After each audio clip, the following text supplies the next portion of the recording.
तो एक काम करते हैं, ट्रायंगल लेते हैं ABC.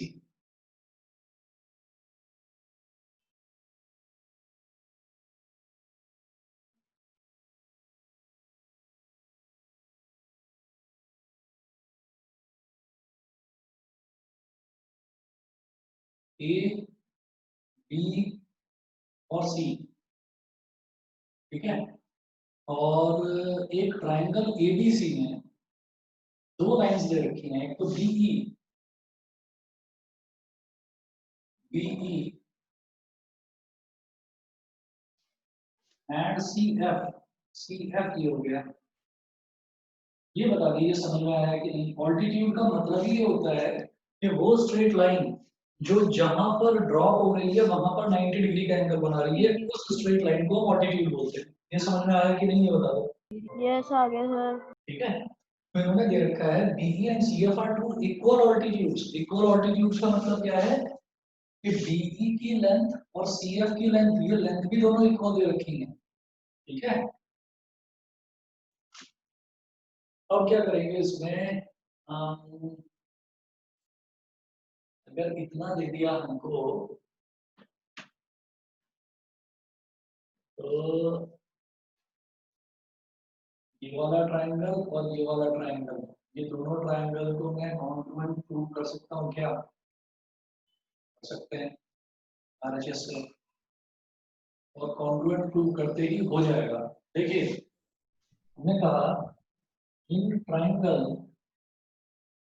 C F B and triangle, in triangle CFB and triangle BEC, हमने दो ट्रायंगल्स की बात करी, एक ट्रायंगल CFB और एक ट्रायंगल BEC। तो इसमें देखिएगा क्या होगा, CF equal to BE, bracket में लिखिएगा गिवन। आप लोग समझ गए होंगे, दे रखा है ना भाई, CF और BE ये दोनों के दोनों इक्वल ऑल्टीट्यूड्स हैं, यानी कि इनकी लेंथ इक्वल दे रखी है। बताइए। Yes sir. ठीक है, अच्छा। अब इसके बाद अगला अगला मैं बोलूंगा कि C F B, angle C F B,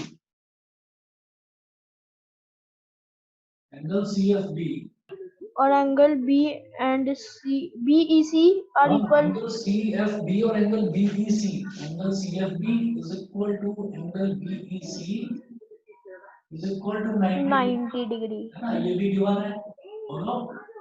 yes sir. ठीक है, और फिर हम क्या कहेंगे कि एंगल सी एफ बी ये 90 डिग्री का एंगल है, इसके सामने वाली साइड हाइपोटेन्यूज बीसी, बीसी,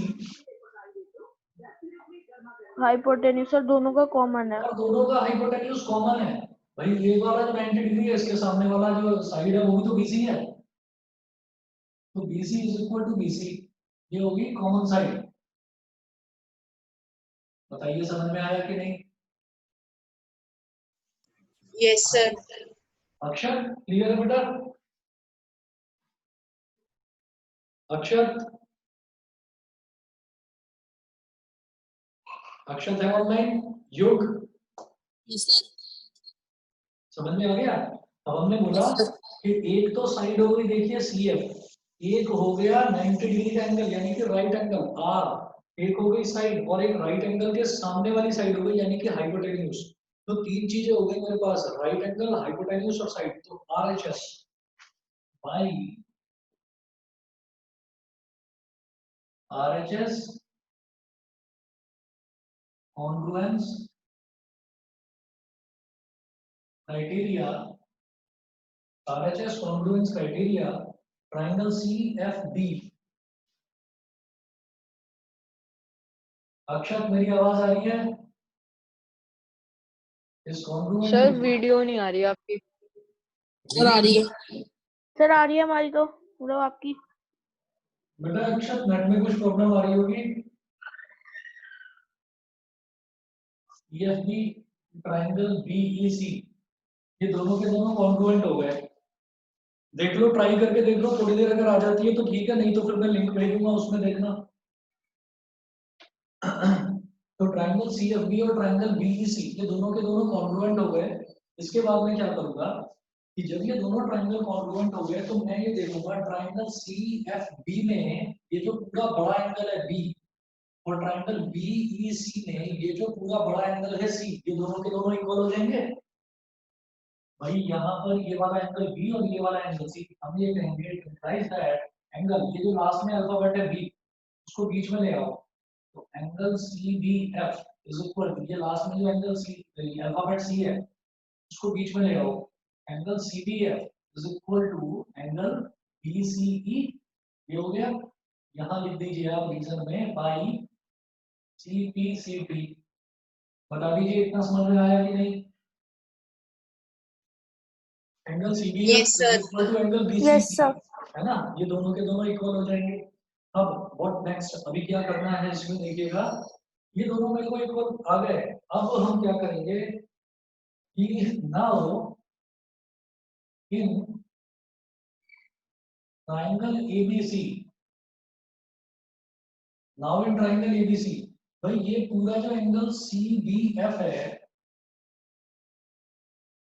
इसको मैं क्या कह सकता हूँ, और इसको बोल दीजिए बेटा इक्वेशन नंबर 1। ये जो एंगल है सी बी एफ, ये जो पूरा एंगल है इसको मैं एबीसी बोल सकता हूँ क्या, बताइए। ये जो सी बी एफ एंगल है इसको मैं ए बी सी ये बोल सकता हूँ क्या, पूरा बी एंगल ही तो है दिव्यांशी, दिव्यांशी बताइए।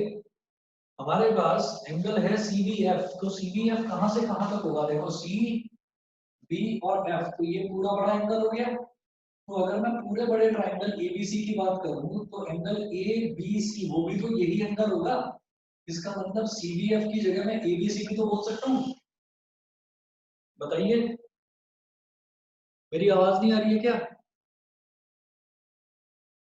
आदित्य, अनिकेत, दिव्यांशी, न्यासा, प्राजक्ता, किसी को सर आ भी रही है, सर आ रही है आवाज। आ रही है। हाँ, तो ये चीज बताओ ना समझ में आई कि नहीं, कि angle C B F, angle C B F ये क्या हो गया, ये हो गया, तो इसको मैं एंगल ए बी सी भी तो बोल सकता हूँ, एक ही तो बात है, ठीक है।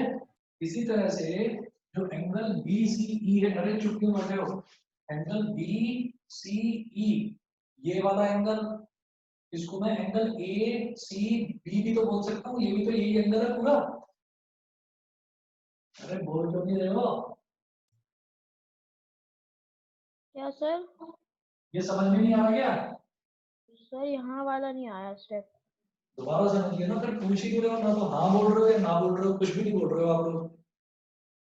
दिव्यांशी मेरी आवाज आ रही है?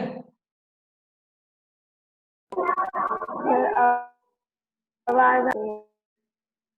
हाँ, तो अगर नहीं कोई चीज समझ में आ रही है और आवाज ढंग से नहीं आ पा रही है तो चाहे तो मैसेज कर दो मेरे को, पर एटलीस्ट बता दो कोई चीज अगर नहीं समझ में आ रही है तो मैं दोबारा बता रहा हूँ। हमने कहा कि ट्राइंगल सी एफ बी ये और ट्राइंगल बी ई सी ये दोनों ट्राइंगल कॉन्ग्रुएंट हो गए, ठीक है। अच्छा, तो इसका मतलब ट्राइंगल सी एफ बी में ये वाला जो पूरा एंगल है, ये पूरा एंगल इस पूरे एंगल के बराबर हो गया। तो ये जो पूरा एंगल है बेटा इसको ए बी सी भी तो कहा जा सकता है इस एंगल को, ठीक है।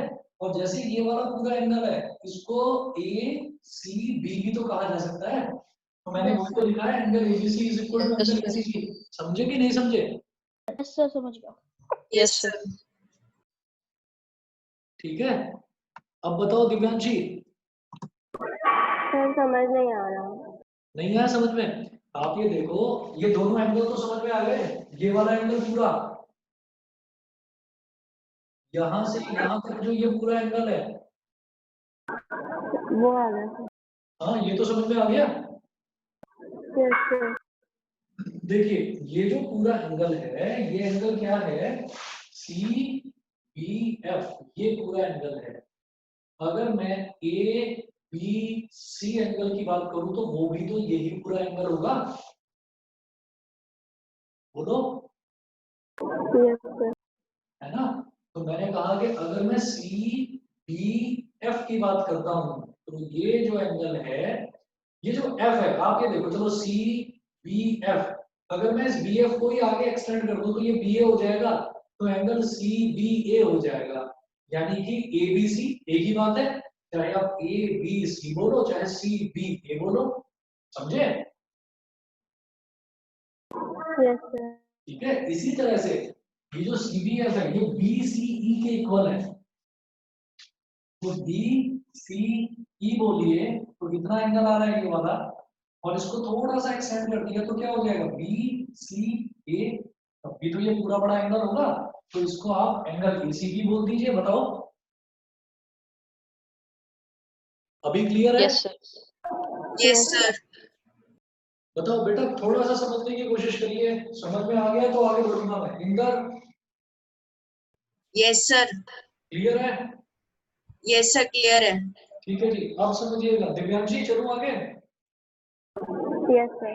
ठीक है, अब देखिएगा, जब पूरे बड़े ट्राइंगल में ए बी सी में जब ये एंगल और ये एंगल इक्वल हो गया, तो जब बेस एंगल्स इक्वल हैं तो ये क्या है, आइसोसेलेस ट्राइंगल, और यही चीज प्रूव करनी थी।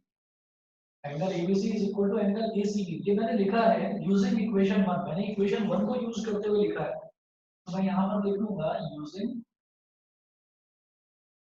इक्वेशन 1, इक्वेशन 1 को यूज करते हुए मैंने ये चीज लिखी है। ठीक है, तो हम ये कहेंगे angle ABC is equal to angle ACB, तो आप पूरे बड़े ट्राइंगल में एंगल एबीसी, इस एंगल के सामने वाली साइड क्या है, एसी, और इस एंगल के सामने वाली साइड क्या है, एबी। ठीक है, तो मैं लिखूंगा AC is equal to AB, और रीजन में लिखिएगा sides opposite to, sides opposite to equal angles of a triangle are equal, sides opposite to equal angles of a triangle are equal। समझ गए बेटा? ठीक है, therefore triangle ABC is an isosceles triangle। अनमोल समझ गए? Question clear है?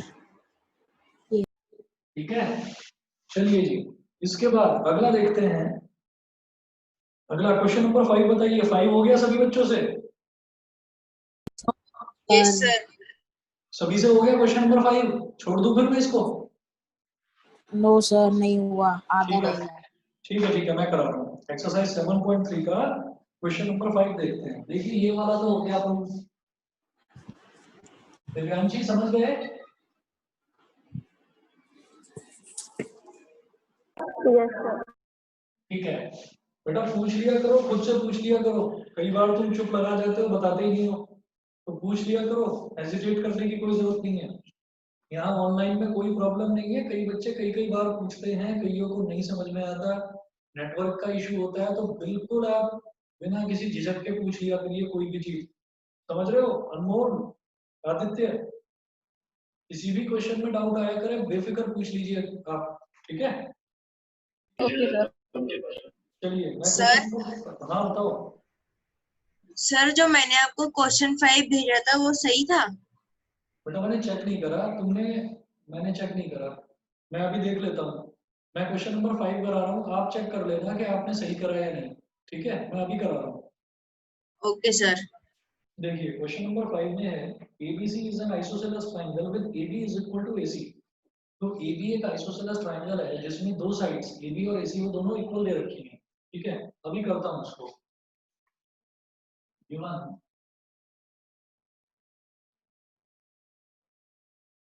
triangle ABC is an isosceles triangle। Triangle ABC is an isosceles triangle with AB is equal to AC। बेटा आप लोग बस 1 मिनट वेट करिए, मैं 1 मिनट में आ रहा हूँ।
चलिए जी,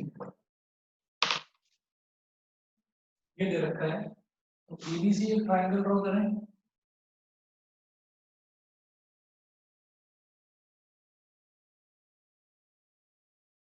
ए B C with AB is equal to AC। AB और AC ये दोनों के दोनों इक्वल दे रखे हैं, ठीक है।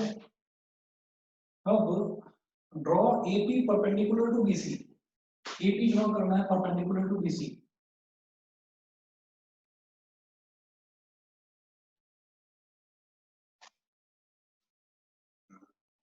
To show that angle B is equal to angle C.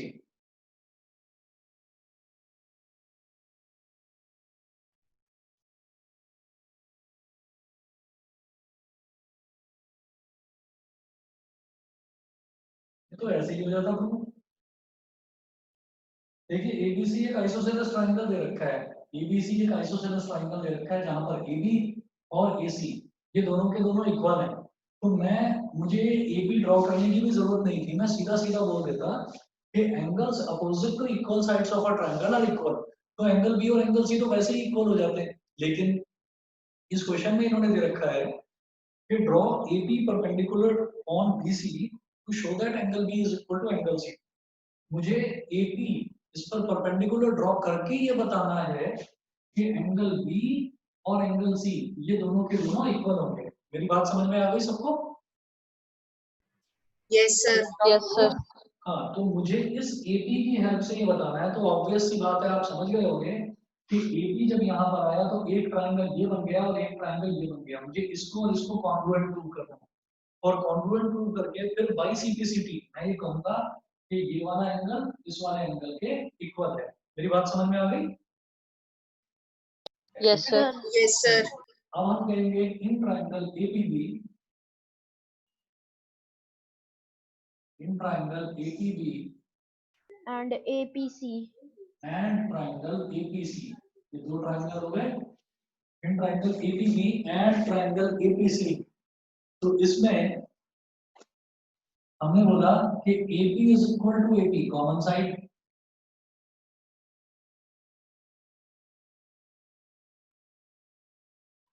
AP is equal to AP, ये तो हो गया कॉमन साइड पहली चीज।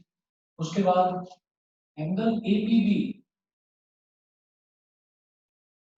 Angle APB is equal to angle APC is equal to 90 degree, ये 90 डिग्री हो गया, ठीक है। फिर हम बोलेंगे कि एंगल ये 90 डिग्री का एंगल है, इसके सामने वाली साइड AB और ये 90 डिग्री का एंगल है इसके सामने वाली साइड AC,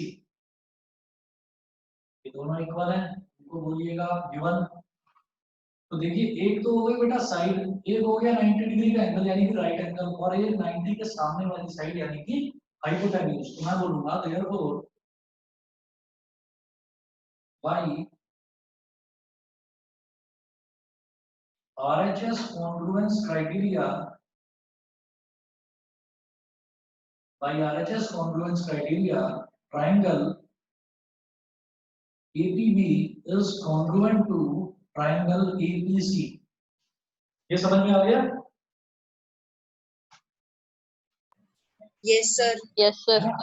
ओके, अब जब दोनों ट्रायंगल कॉन्ग्रुएंट हो गए तो इनके जो कॉरेस्पॉन्डिंग एंगल्स हैं वो भी इक्वल हो जाएंगे। देखिए कैसे, हम ये कहेंगे ट्रायंगल APB और ट्रायंगल APC, तो इसमें B आ रहा है थर्ड पोजीशन पर, ऐसे ही C आ रहा है थर्ड पोजीशन पर। तो थर्ड पोजीशन वाला जो एंगल है इट इंप्लाइज दैट इस ट्रायंगल में एंगल B यानी कि angle ABB is equal to इस ट्रायंगल में एंगल C यानी कि एंगल ACP बाई CPCT, ये हो गया। Therefore angle B is equal to angle C, ये हो गया प्रूफ। बताइए जी सभी बच्चों को समझ में आ गया? Yes, sir. हाँ पूछ रहे थे कुछ, बताओ। कुछ पूछ रहे थे? नहीं?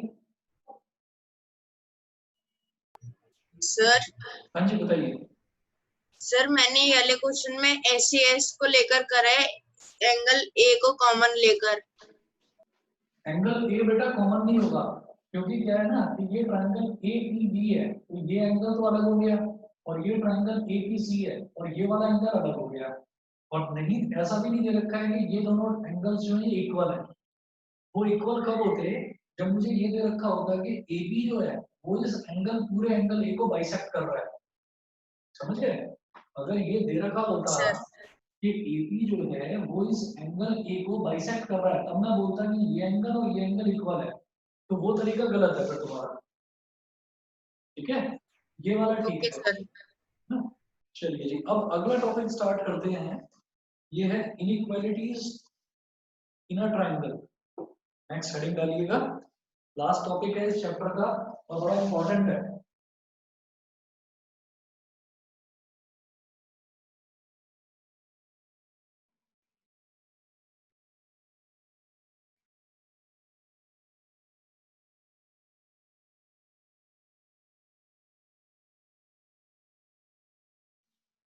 हाँ जी,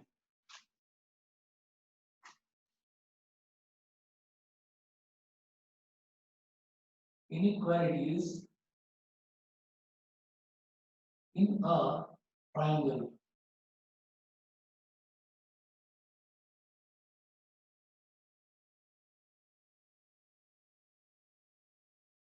Inequalities in a triangle.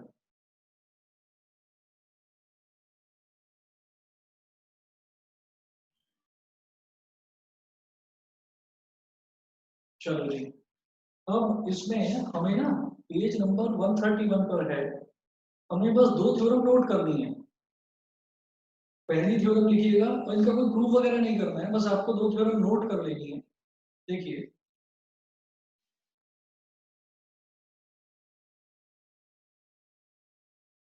Inequalities की दो थ्योरम है। पहली थ्योरम क्या है?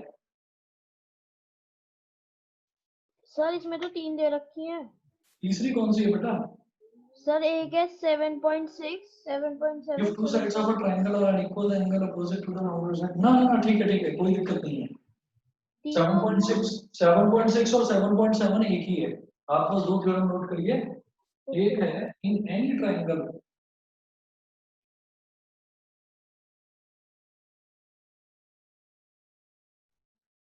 in any triangle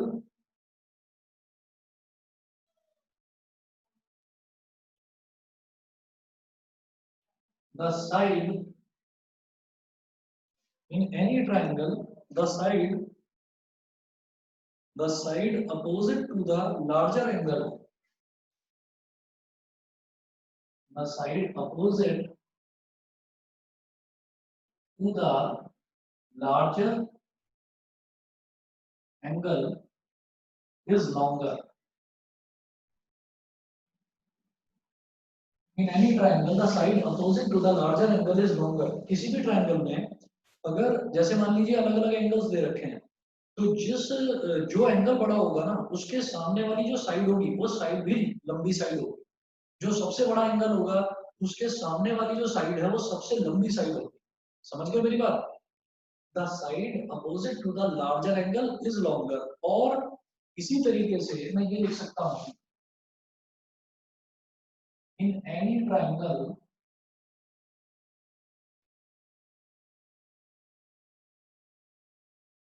the angle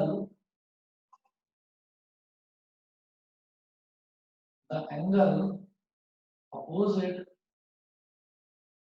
to the longer side is larger।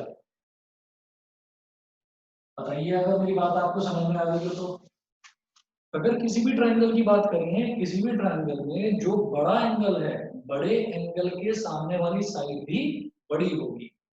दूसरी तरफ इसको पलट कर देखिए इसी थ्योरम को, कि अगर किसी भी ट्रायंगल में जो सबसे बड़ी साइड होगी या जो भी साइड बड़ी होगी उसके सामने वाला जो एंगल है वो भी बड़ा होगा। बताइए सबको समझ में आ गई ये बात? sir. Yes sir. ठीक है, अभी इसको मैं प्रैक्टिकली आपको एग्जांपल लेकर भी बता दूंगा, अभी समझ जाएंगे आप। तो थ्योरम 1 तो ये हो गई। थ्योरम 2 में लिखिएगा,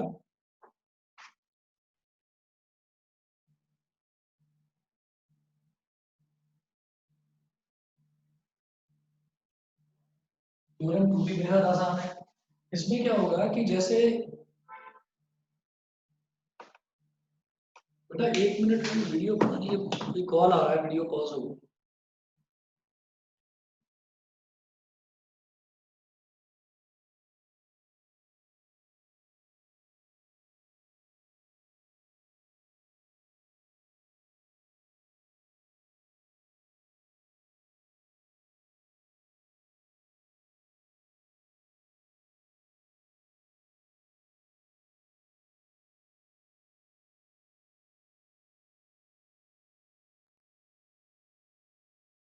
अब ये होता है कि जैसे कि कोई भी हमारे पास ट्रायंगल है, तो उस ट्रायंगल में ये होता है कि ट्रायंगल में 3 साइड होती हैं।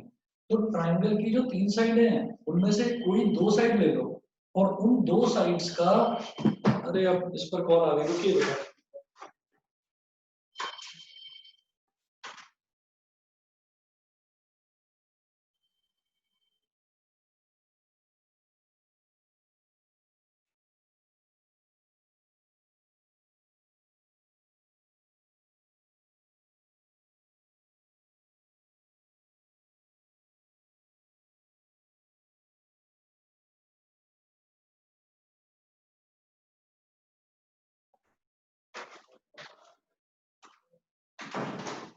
हाँ जी, तो थ्योरम नंबर 2 देखो। थ्योरम नंबर 2 में है, the sum of any two sides of a triangle is greater than the third side. The sum of any two sides of a triangle is greater than the third side.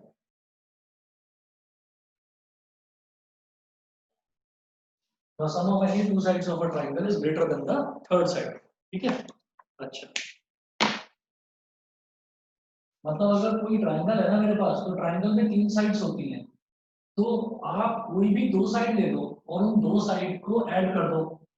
उन 2 sides का जो सम होगा, वो उसकी जो length होगी, 2 sides के सम की जो लेंथ होगी, वो तीसरी साइड से बड़ी होगी हमेशा। तो ये 2 थ्योरम्स हैं। तो ये इनइक्वालिटी वाली थ्योरम है, इसमें ग्रेटर देन और लेस देन ये वाले सिंबल लगेंगे यहाँ पर। अब देखिएगा क्वेश्चन किस तरह से बनते हैं इसमें। एग्जांपल नंबर 9 देखिएगा।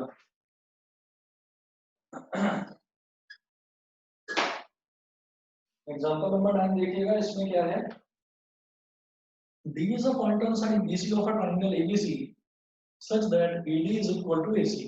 See figure 7.47. Show that AB is greater than AD. मुझे ये शो करना है कि AB AD से बड़ा है, ठीक है। चलिए जी, अब हम एग्जांपल नंबर 9 देखते हैं, पेज नंबर 131 पर।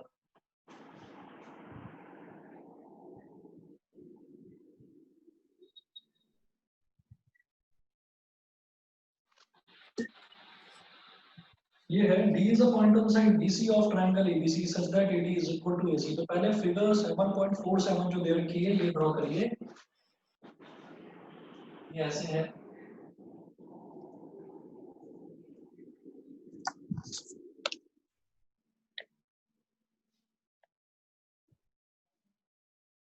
A D C।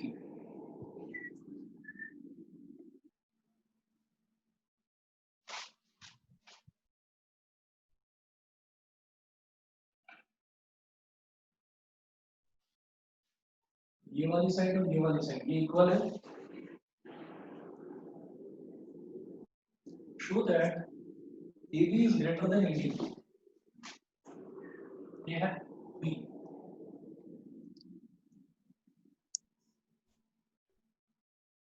Show that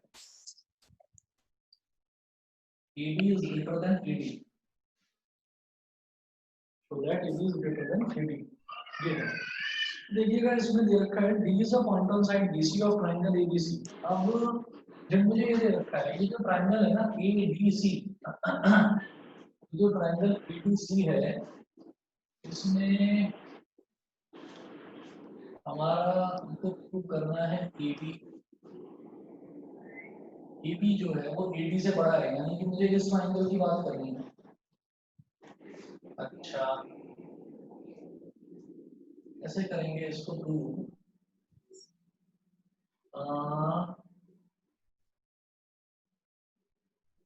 AB ठीक है।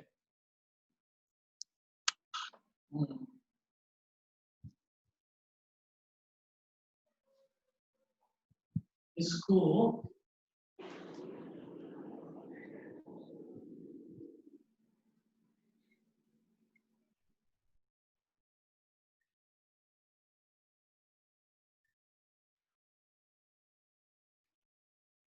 देखिए, अगर मैं ये वाला एंगल ले लूं, वाला एंगल अगर मैं कैलकुलेट करूंगा, फिर इसको चाहिए मेरे को, तो मुझे ये पता चल जाए कि ये वाला एंगल बड़ा है। कैसे पता चले? ये तो इक्वल हो गया एंगल ADC, इससे बड़ा हो जाएगा।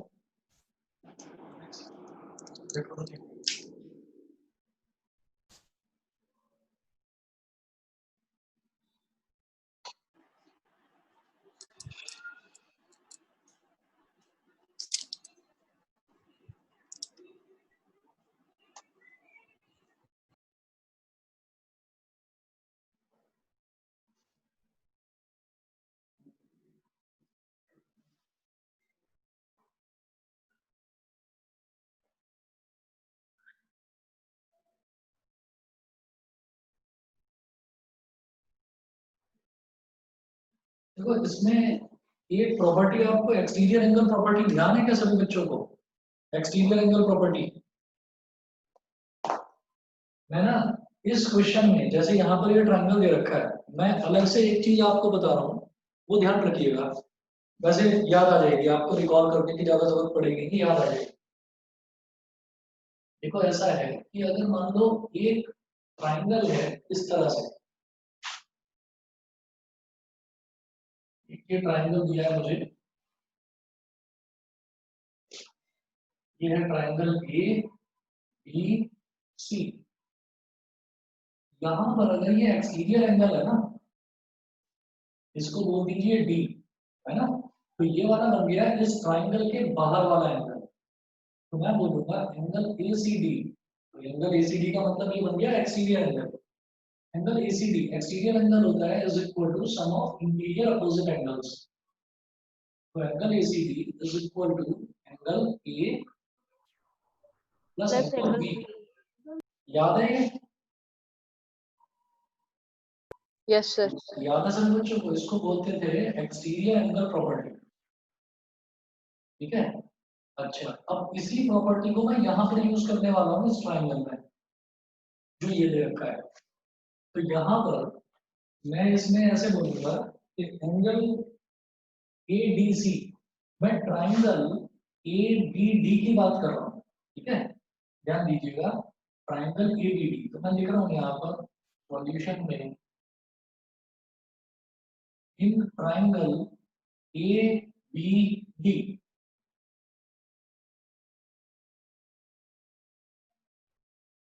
एंगल ADC, ये वाला एक्सटीरियर एंगल हो गया।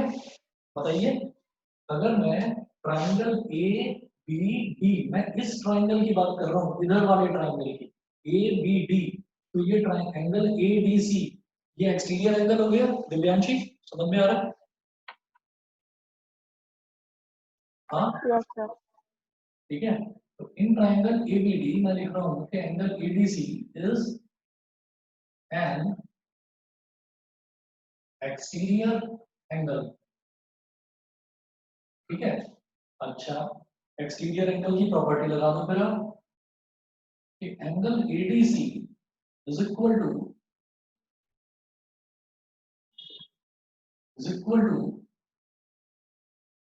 Angle A plus angle B,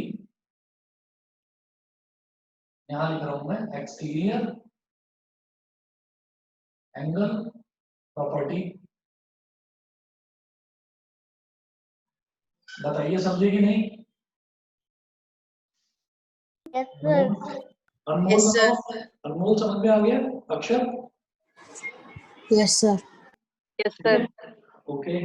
अब देखिए ये एंगल एडीसी, ये इस वाले एंगल ए के और एंगल बी इन दोनों के सम के बराबर है। इसका मतलब एंगल एडीसी इतना बड़ा एंगल है कि एंगल ए और एंगल बी को ऐड करेंगे तब ये बनेगा। तो इसका मतलब क्या है कि अगर मैं सिर्फ एंगल बी की बात करूं तो एंगल बी से तो ये बड़ा है ही। Yes angle sir. ADC angle B से तो बड़ा है, क्यों? क्योंकि एंगल बी में एंगल ए जब ऐड करूंगा ना तब जाकर वो जाके एडीसी एंगल डी बनेगा। तब जाकर वो एडीसी बनेगा पूरा। तो इसका मतलब सेपरेटली अगर देखा जाए तो ये एंगल एडीसी एंगल बी से भी बड़ा है, एंगल ए से भी बड़ा है। मुझे सिर्फ एंगल बी से मतलब है। मैं यहाँ पर बोलूंगा कि angle ADC is greater than angle B. ये समझ में आया कि नहीं बताओ? Yes sir. समझ गए? Yes sir. ठीक है, ये इससे बड़ा आ गया। अब क्या करेंगे? अब हमने ये कहा कि एंगल एडीसी एंगल बी से बड़ा है। ओके, तो angle ADC is greater than angle B, ठीक है। और मुझे बात करनी है ईबी और एसी की, और ठीक है, इट इम्प्लाइज दैट ये जो एंगल एडीसी है ये तो एंगल एसीडी के बराबर है, is greater than angle B. Reason में लिखेंगे यहां पर because angle ACD is equal to angle ADC. और रीजन क्या है इसका कि angles opposite to equal sides, angles opposite to equal sides of a triangle are equal। बोलो, समझे कि नहीं? Yes sir. सर चलो आपकी वीडियो पॉज हो गई। यार ये पता नहीं कैसे, फिर किसी का कॉल आ गया उसकी वजह से होती है। देख सर आपने अपना माइक भी ऑफ कर दिया।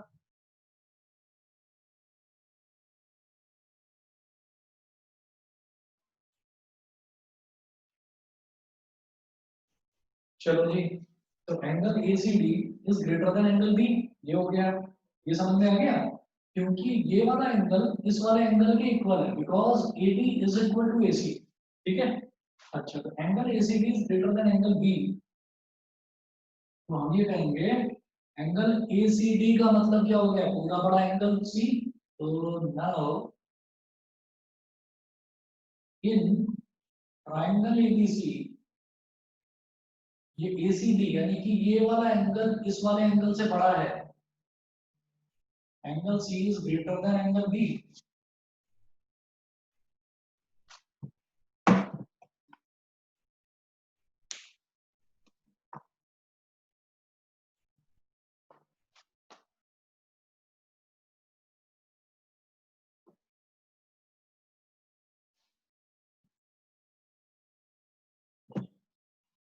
चलो, जब एंगल सी एंगल बी से बड़ा है तो एंगल, और मैं ट्रायंगल एबीसी की बात कर रहा हूँ, तो एंगल सी के सामने वाला साइड कौन सी है? एंगल सी के सामने वाली साइड बताइए। ट्रायंगल एबीसी में एंगल सी के सामने वाली साइड क्या होगी? एबी, ठीक है। और एंगल बी के सामने वाली साइड क्या हो गई? एसी।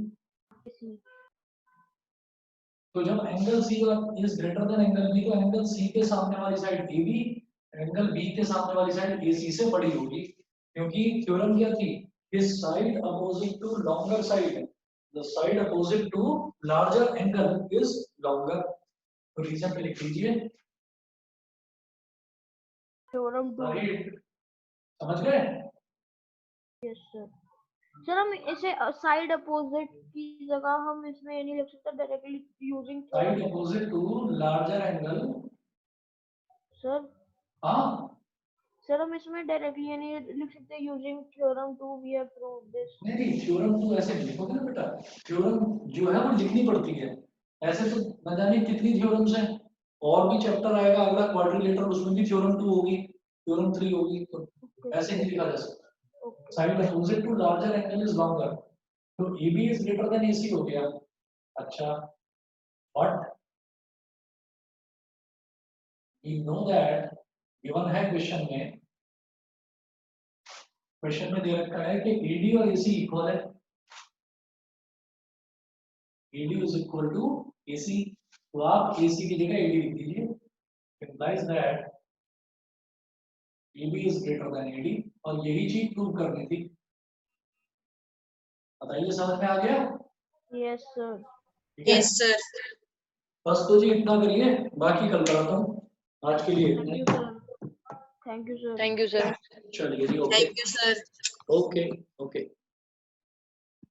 सर कल भी मैच करेंगे हम? मैं बता दूंगा आपको, बता दूंगा। Okay sir. ओके।